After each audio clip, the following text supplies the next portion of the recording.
so-called diagnostic and statistical manual is really anything but diagnostic, or statistical for that matter. What it is a book that contains thousands of symptoms that have a number to it. When you build an insurance company, you can't say the word, you've got to send in a number. And they have numbers for the most ridiculous things, you know, like arguing with your mother, or peeing in the bed, or arguing with your sister.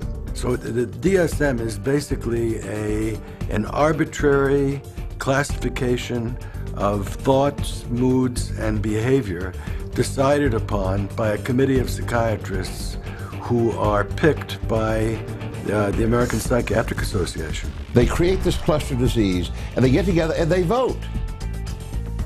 Is this a disease? All in favor say aye.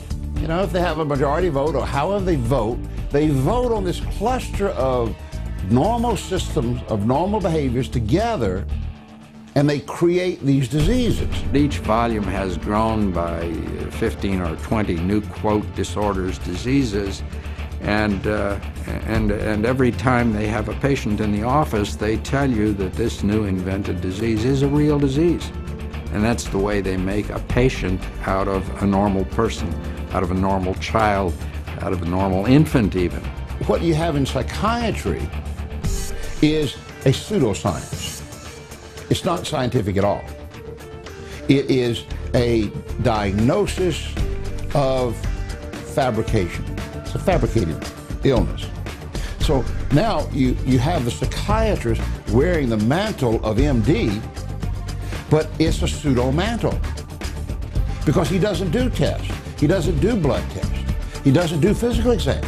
If we just stop here and we step outside the biological brain disease model and we look at the actual facts and the actual data, there are no facts and data supporting the brain disease model, and there's no facts and data supporting many treatments and many things that psychiatrists claim. There is not one shred of credible evidence that any respectable scientist would consider valid, demonstrating that anything that psychiatrists call mental illness are brain diseases or biochemical imbalances. It's all fraud.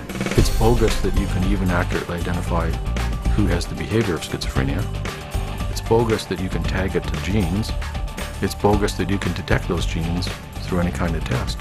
So the whole thing is basically bogus. So we can theoretically find a way to drug every set of symptoms that's different from what we think should be normal.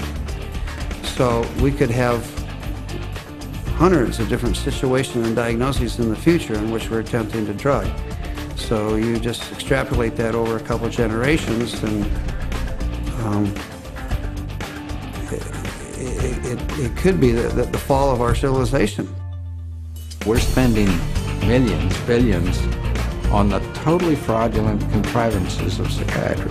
To me, this is a house of cards. And you can take off one or two cards at the top, or you can knock over the whole thing. I prefer knocking over the whole thing.